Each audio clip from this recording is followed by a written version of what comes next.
Ranking as the third best public transportation system in the world, showing only Berlin and Shanghai, the London Underground, otherwise known as the Tube, has been a trailblazer in the world of public transportation.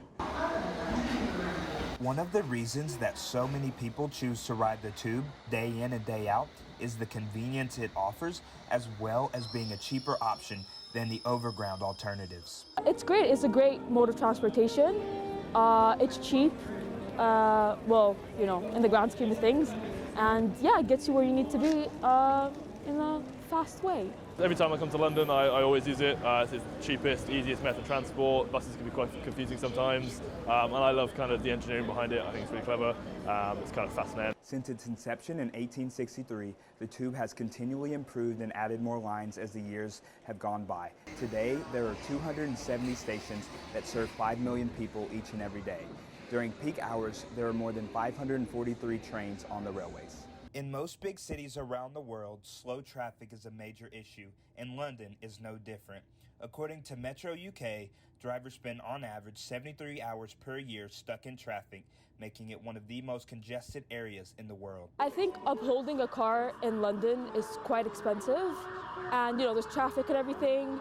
I just think the Underground is just like an easy way to get from point A to point B without any hassle. The traffic in London is an absolute mess, a diabolical mess.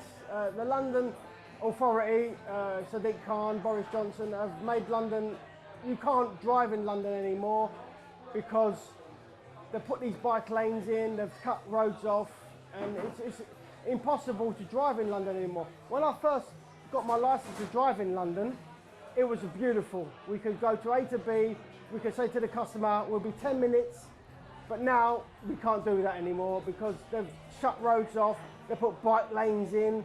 London, to me, is basically a big car park.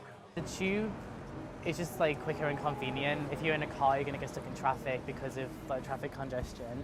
It probably isn't good for the smog either, because obviously our air pollution isn't great.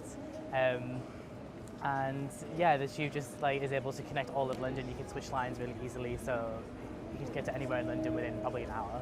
It's easy, you can get on and off really quickly, you get a direct line directly to where you want to go. There's a lot of stop-starts, you're probably going to be in traffic a hell of a lot more than you would be.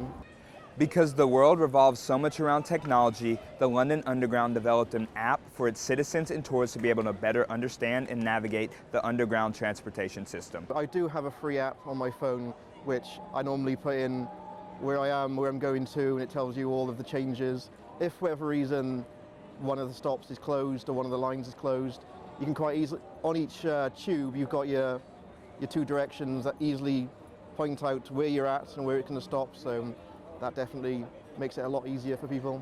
Even with the current pandemic, the Underground has continued to run on a limited basis as an essential way for people to move around the city, with hopes that it will be back up and running at full speed as soon as the pandemic is resolved. Underground in London, I'm Jacob Hall, Channel 8 News.